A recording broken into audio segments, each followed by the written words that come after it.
All right. Good morning, Doug. Lots happening these days. I'd love to get your take on. I think starting with the Epstein case. Case closed, apparently. What do you think? What's going on? Well, where to start on this thing? It's so ultra disappointing and so embarrassing and so serious that it's hard to figure out where to start. But it's been obvious to me from watching these things that this is going to end very, very badly. And it's absolutely shameful the way Bongino and Patel, who have made a point out of saying how honest they were and how they were going to reform things, uh, have just backed off and said that there's nothing there. And then this woman, uh, Sam Bondi? yeah, Bondi, right? Uh, that was equally inexplicable, where she says she's got all this stuff on her desk and it's ready to go. And then it turns out she doesn't have it after all. So there's some clearly evident corruption here. It's very bad. And it occurred to me that if anybody here has followed in school the famous uh, Dreyfus case in France around the turn of the 20th century, where he was, it became the major, to use a French phrase, cause célèbre in France, where this guy, it overturned the government. And I think this has got the potential to do the same thing. Anyway, some random thoughts. Yeah, and so like one of the things I was thinking about with the whole thing is what does it take to make these people who have impeached themselves publicly recently by making claims about evidence that existed, you know, and have been champions for this cause for transparency around this for so long. But again, some of these people have impeached themselves publicly recently, like Pam Bondi and others, to make this U-turn. It is such a drastic U-turn, implies something scary, really, to me. It implies because I don't think that you do this for self-gain. I don't think you can be bribed into destroying yourself like this. I think that fear is the only thing that could possibly motivate someone to do this. So there is something that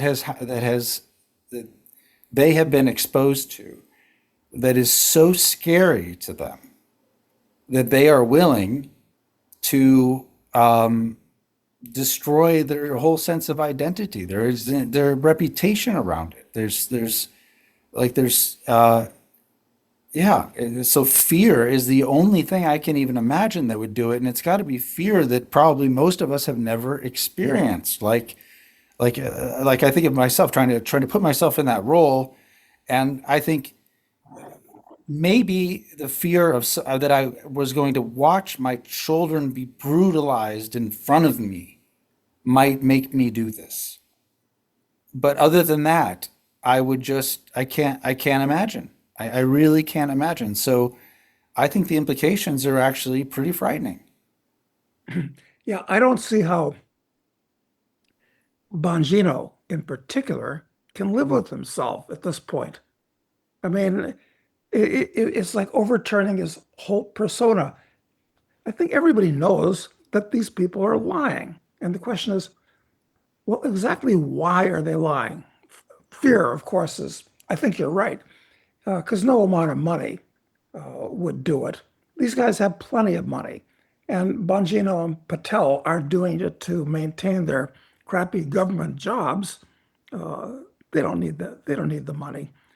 But what they're, well, talking about the money, by the fact they're doing this and discrediting themselves, it means that Patel and Bongino are going to be marked men for the rest of their lives.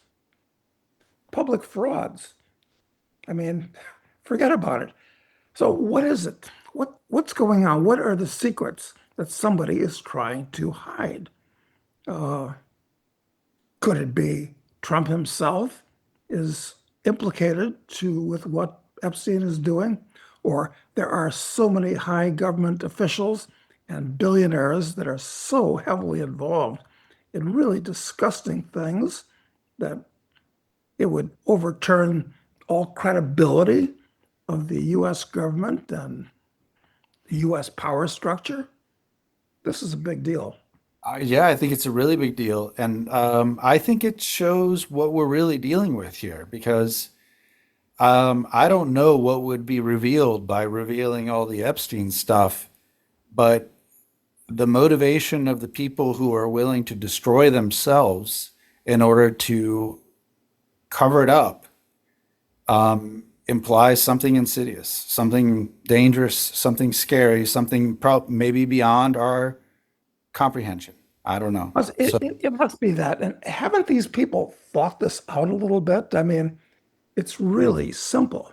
I mean, Patel and Bongino, I don't know about Bondi or anything about her, but if you double back like this and it's so obvious that you're being intimidated or lying, what did they think was going to happen? So it must be that they're being threatened on some really serious level. That's the only thing I can figure. That's the only thing I can figure too. So the other thing, I've basically just a whole list of random news things that I think are maybe they're connected, maybe they're not connected, but I think are interesting. So that I want you to comment on. The second one is that the U.S. Army Corps of Engineers is active today in essentially rebuilding a whole bunch of Israeli defense structures. I have a list here if I can bring it up quickly, but it's not only that we're sending weapons, it's that we are sorry, it's loading. That we have the Corps of Engineers actually rebuilding infrastructure to accommodate the Israeli Air Force's new refueling aircraft and helicopters, as well as new headquarters for their 13 Naval Commando Unit and numerous other projects costing billions of shekels. And this is all according to official documents from the U.S. Army Corps of Engineers published online.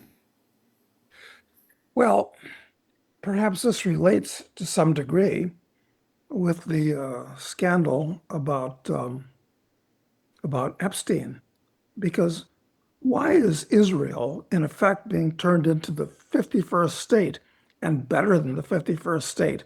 Because the money that's being directed to, well, first the Carolinas and so forth from Now, Texas, the Army Corps of Engineers could probably be helpful there. right. So it looks like Israel's getting a lot more attention than states right in the U.S. are. I mean, this is frankly criminal. I mean, this is look, I've never been anti-Israel per se. It's just another nation state. I'm sympathetic to why the Jews started it and all this type of thing. I understand all that, and have always been sympathetic to it, especially since I'm not sympathetic to the Muslim world. Uh, but but this is it's what is the matter with Trump that he's treating Israel? He looks like he's under Netanyahu's thumb, and maybe it ties up with the whole Epstein thing because apologists for Israel, like Ben like Shapiro, who are those two guys in particular? Ben That- Shapiro and Levin. Yeah, Mark Levin and what's his name, Shapiro. I mean, these two are rabid. I mean, they're frothing and drooling at the mouth when anything is said that might possibly be counter to Israel's interests. Wait a minute, who are they working for? What's going on here? Yeah, in addition to that, we have Trump's announcement yesterday that we will be sending more weapons to Ukraine.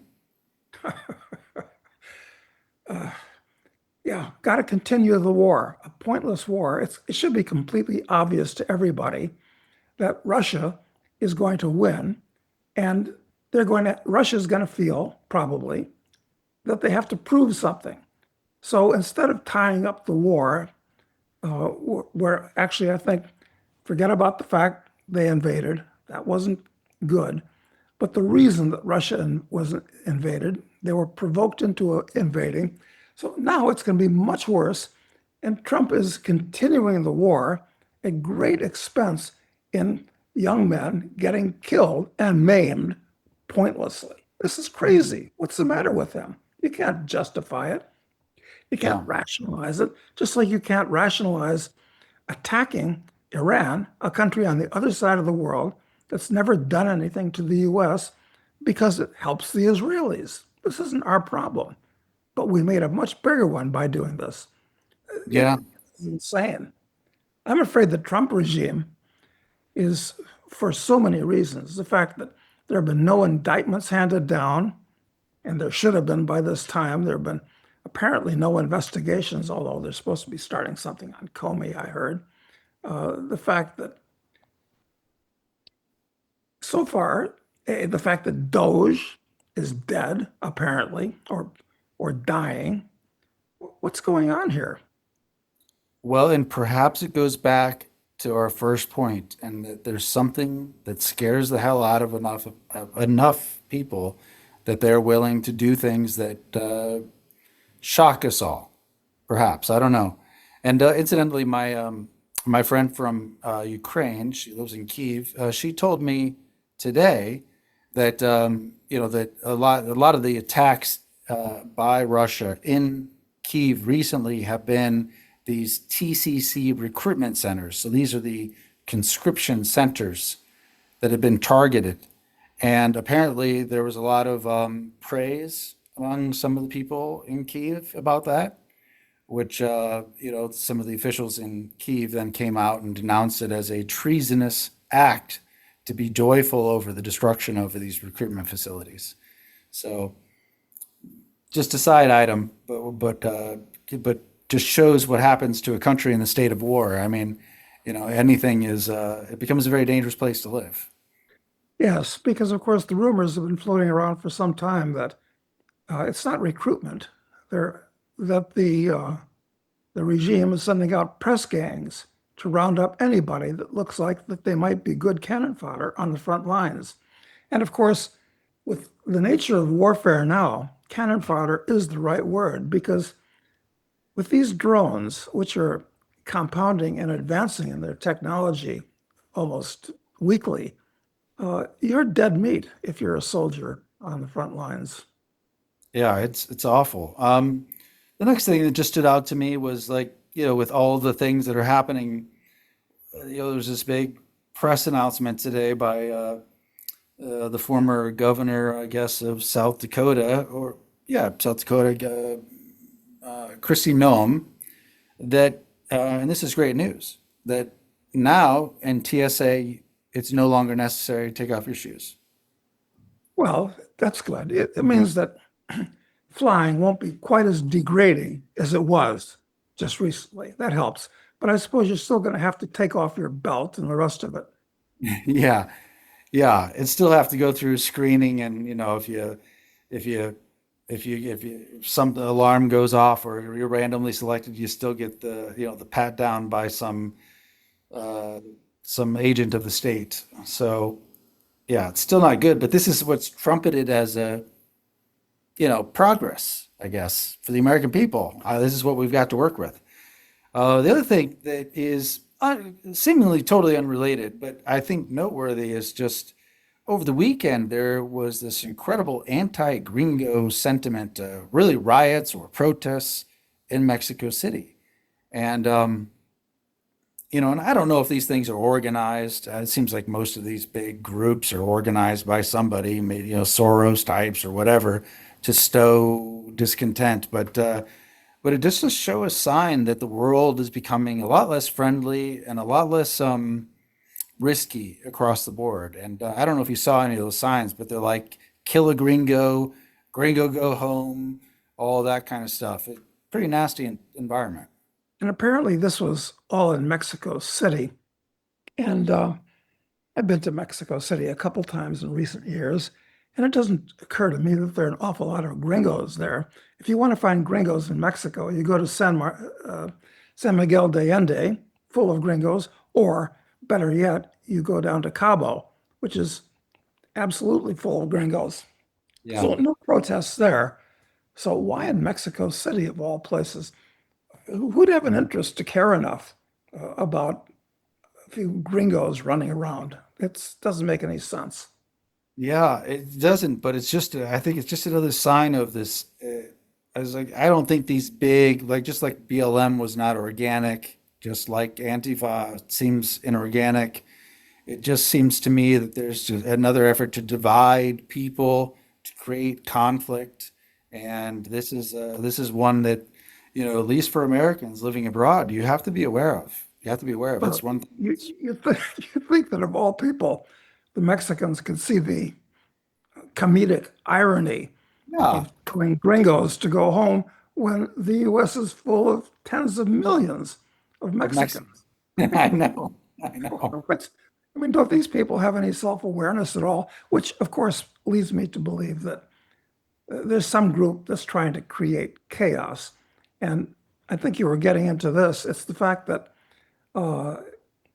foreigners, by which we could mean Canadians and certainly Europeans, really don't want to come to the US anymore. It feels like it's unfriendly, feels like your electronic devices, you could be forced to open them up and show them what's there. And if they don't like it, maybe they'll do something to you. It's maybe they're going to throw you in a prison for a few days until they sort your papers out to see if they're in order, because this has happened to several Canadians so far, which seemed really out of line. So, everything considered, if I was a foreigner, I wouldn't want to come back to the US. In fact, as an American, I'm not sure I really want to come back to the US because the summer's still young and things could still get wild and woolly. Yeah, I'm not going. But yeah, with the new requirement, if you're applying for a particular type of visa, I think it's just a visitor visa or a educational visa, you have to, as part of it, unlock all your social media accounts. And in that statement, it didn't, as I understand it, it wasn't like list all your social media accounts. It was unlock them, which makes me think that Palantir is already hard at work and probably identified you and all your social media accounts, and they just want to make sure it's all unlocked and visible for the public. Or if you don't fully disclose, they have you in a Kafkaesque nightmare where they can show that you didn't disclose everything and now you're really in trouble. Exactly. Exactly. Yeah. And there's this other thing going on where and this has not got national news, and I don't know why, because it's a huge deal where there's these coordinated attacks on ICE agents by armed, masked, body armored, well armed, apparently leftist groups that are unhappy with the deportation agenda. And you could just see this escalating in wild ways as this continues. And the budget for ICE grew 800% in the big, beautiful bill. It's now something like nearly $75 billion, up from like 8 point something billion dollars. And this is a point of potential major violence, I think, that could occur in the U.S. That's a gigantic increase in budget. And of course, even that's dwarfed by the $200 billion increase in the military budget, bringing it up. So, further proof that the big, beautiful bill is just a tax and spend bill, is really what it is. And it's not in any way improving the freedoms of the average Americans. It's building and expanding bureaucracies. Yeah, ICE, and military. not just in the armed portion of of the bureaucracies mostly, from ICE agents patrolling internally to the Defense Department allegedly patrolling externally. And I wonder if Michael Yon could be right when he says that many thousands of the illegal migrants are actually surreptitious military agents that can be activated at the right time. It'd be shocking to imagine there wouldn't be some of them in there. If you run an intel agency somewhere and you're like, hey, now's our chance to slip some in, I mean, you'd almost be abdicating your duty as whatever, the intelligence agency to not do it. Yeah, if for instance, I was running a foreign intel agency and I wanted to create chaos in the US, I might tell some of my guys in the US to track down ICE agents, not hard to find, and assassinate them. And at that point, you'll make the US government counterstrike. Right, And since they don't know who you are for sure, it becomes a dragnet and a lockdown for everybody in the US. So right. that's a good way to do it. Yes, agreed. And another thing, random, separate, but for years and years, and I think you are really the instigator of these programs, but there's these citizenship by investment programs that are out there where you can essentially buy a passport, as a backup option. And, they're under a lot of scrutiny right now where they're potentially losing their ability to, with these passports, to travel visa free to the EU and to the US. And, they're considering things now like proposing mandatory 30-day residency requirements, and other things in order to try and assuage the concerns, I guess, of these larger state blocks. And I just think these programs are dead. Yeah. You know, they just it just won't work anymore. If they ever did, they won't work. And so I don't know. What are your thoughts on that? I think that the idea of, in effect, renting a citizenship so you can travel, uh, because, of course, every passport, uh, it says right on the passport, this is the property of the US government or whatever it is. So it's not yours. And it can be taken away because it's not your property. So these rent countries, uh, they were okay when there were few of them, and it wasn't a big deal. But now it is a big deal where there's lots of them out there.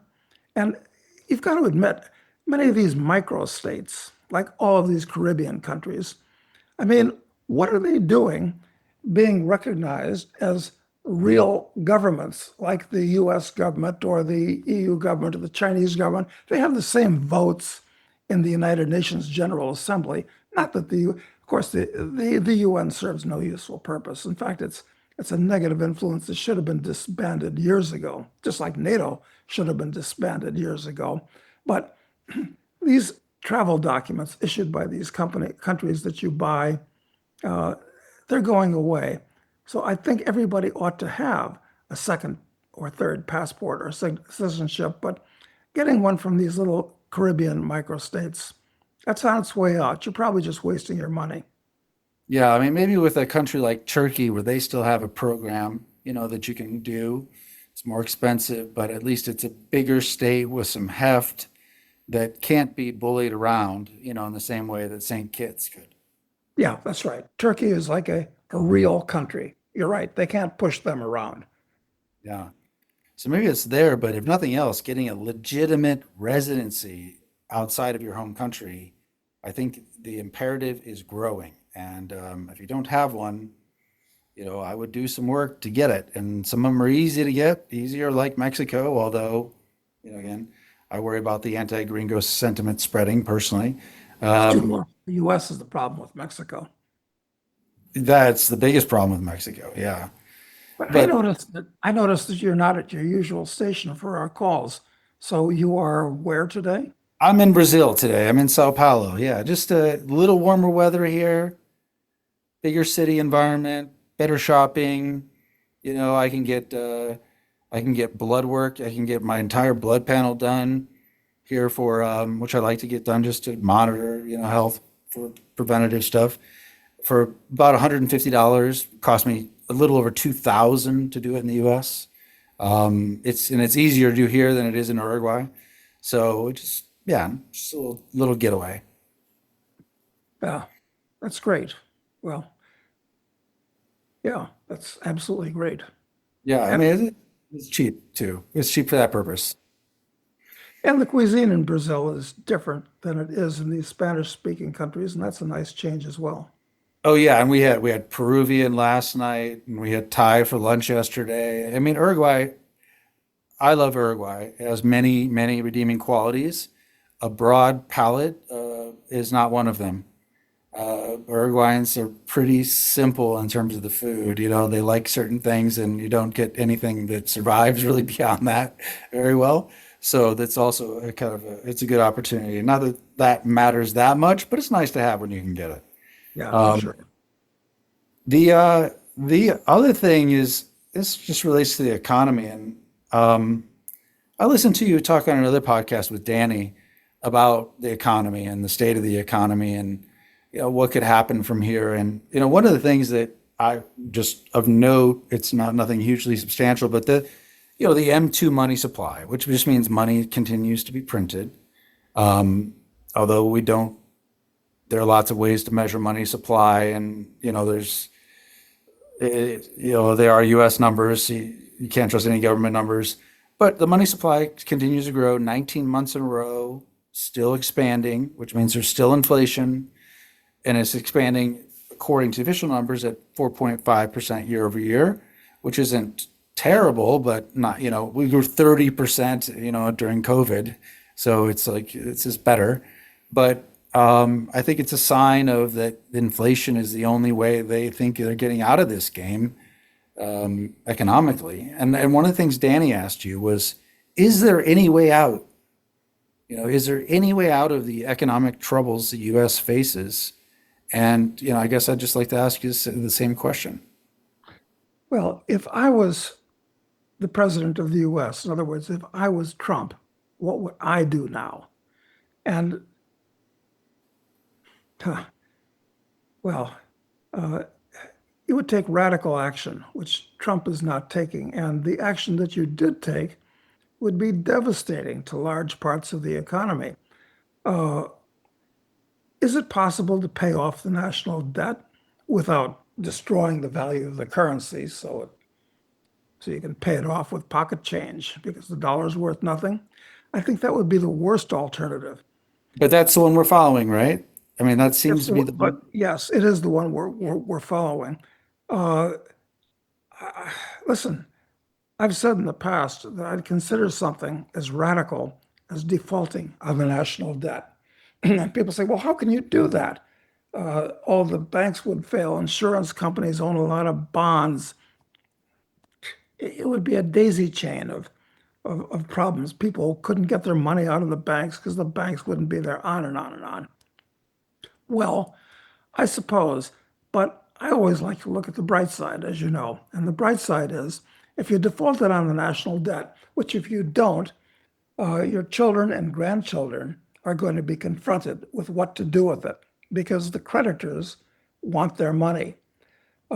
So what the bright side is if you default on the national debt, I know it sounds outrageous, it sounds ridiculous, it sounds anti-American, all these things.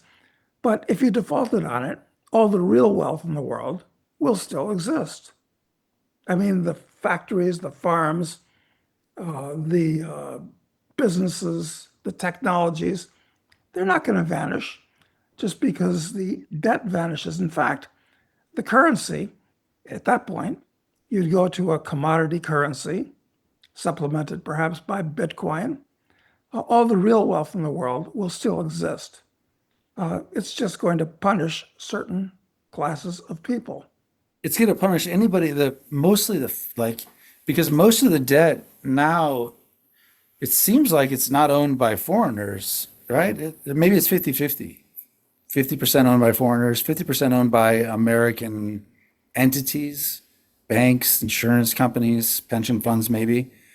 Is that right? Is that the breakdown? I suppose it is, but the thing is that the people that own US government debt are in effect been financing the terrible things that the US government has been doing. They're codependent with it. And I think that would be one of the reasons to default on the debt is it would be punishing the groups that have enabled all the terrible things the US government has done. So yeah, we'd be freeing up the next generations. We'd be punishing people that have that have been financing the US government. It would enable taxes to be radically decreased because at the same time you'd have to just totally abolish lots of government agencies. So, as outrageous as it sounds, if you defaulted on the debt honestly, as opposed to gradually and dishonestly, insofar as any default's honest, uh, I actually think it's the better thing to do. It's going to happen anyway. So that's my But how- solution about what. But this is just an academic space patrol. It's they're not going to default on it overtly. So, Which I think the arguments against defaulting honestly is that it would really hurt a lot of Americans too, because of pension funds, retirement funds, insurance funds, and all that. And so the argument against doing it honestly instead to do it dishonestly is that uh, you're putting the burden on future generations and somehow avoiding the pain for the people that are here and now. But that's a lie, because the truth is that the standard of living has been destroyed in America. The middle class is shrinking dramatically.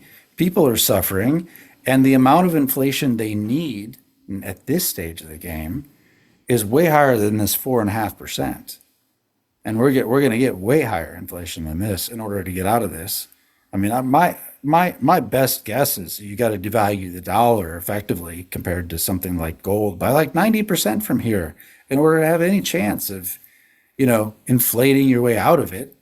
And in that case, everyone in the here and now gets destroyed, including the retirees and the people with the pensions that want to be protected and the insurance companies and everything else anyway. Isn't that true?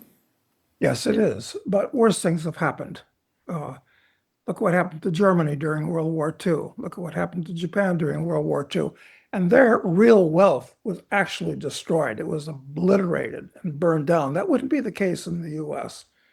So, look, it would be easier taking this on kind of a slope, a gradient. This is a mistake I think that Milei has made. He should have defaulted on the Argentine national debt because it's not nearly as much of an element to the standard of living of the average Argentine as the US national debt is to Americans and the world at large. He should have done that. He didn't. Anyway, I don't want to nitpick with Millet because what he's done, he's made tremendous improvements. But anyway, that's my suggestion. But is there any way out of this thing gradually? Well, I guess it's possible, but you'd have to radically cut back US spending, US government spending, and radically abolish lots of agencies, which will allow you to cut taxes, which will generate more money to pay off the debt. But like I said, I'm against paying off that debt at this point. And you'd have to radically increase the growth rate of the US too at the same time, right? Well, you would by cutting off, by getting rid of regulations and by getting rid of the service on the debt. Yeah, of course, the economy would grow and expand. But at this point, it's funny. Foreigners are investing in the US, but only because it's the best place they can think of to invest. But that's only because other places have even more problems than the US. Like Europe is a genuinely sinking ship at this point. I still think the European Union is going to break up catastrophically. And no, I wouldn't put a nickel into Europe at this point as a long-term investment. Well, So the US is the I best can't place to recall be. the statistics, but there's some measurement of the amount of assets owned by foreigners in the US and that number has been going down substantially over the last few months, where they've been pulling capital out of the U.S. Maybe for worries of what Trump might do or whatever. So it's uh, they are finding other places to put it. Maybe it's in gold. Maybe it's in their local markets. I don't know. I mean, European stocks have gone up recently, so it does seem like that's happening anyway, where we're losing. The U.S. is not becoming the beacon for coming to travel, for the place to invest your money. And those things are degrading over time anyway, aren't they? Yes, and it's no longer the beacon of freedom that it once was. People are very suspicious about it, and foreign governments and foreign institutions don't want to hold the hot potato of US government debt denominated in dollars on top of that.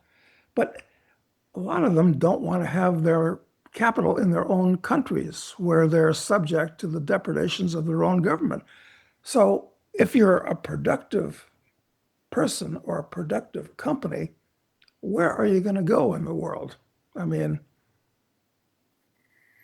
I think it's becoming more and more limited, the options, but um, yeah, I don't know. I don't know. The foreign outflows have been happening, and so they're putting it somewhere. I don't know where, but yeah, we've I, been putting it in gold, and gold is as we speak, around $3,350 per ounce, very, very close to its all-time high. But as you pointed out, if the dollar is to be redeemable at a fixed rate with gold, it's going to need to be 20, 30, 40, $50,000 an ounce.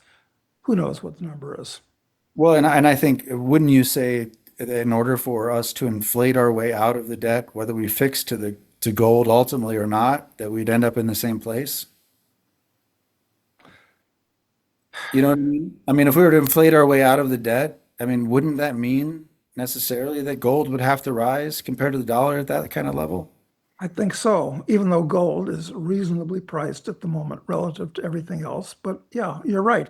The one thing I think is for sure is that the average guy, the guys in the lower classes and middle classes, and even part of the upper middle class, are the ones that are going to be hurt. It's not the guys really at top that are going to get hurt. They have the political connections, they get the money first, they're wired, they're going to do fine. So, as the dollar's inflated out of existence, it's going to hurt the average American. There's It's gonna, no way around it. which is why a default would be better because it would hurt. It would cause real loss of some things. It would cause some bank failures, and who knows what the ongoing effects of that would be. But like, the piper must be paid at some point. Well, and another bright side of defaulting on the debt is that people would say, God, I've got to cut back living on credit. I've got to cut back on consumption. I've got to start producing stuff and build my assets. I mean, that's what causes a boom when people say, enough of this lolling around. I've got to start doing stuff and producing. Yeah. So I'm all for, it's not gonna happen in that way for all kinds of reasons, but that's what should happen, and it would be better after, admittedly, a period of chaos. What do you think of Trump's tariff ideas? He said something yesterday about talking about a huge tariff on copper. Did you hear Ah, that? yes, and copper went up about 10 or 15% overnight, and I haven't checked the copper stocks that I own to see if they've responded or not. But the problem with everything Trump is doing, he's a schizophrenic.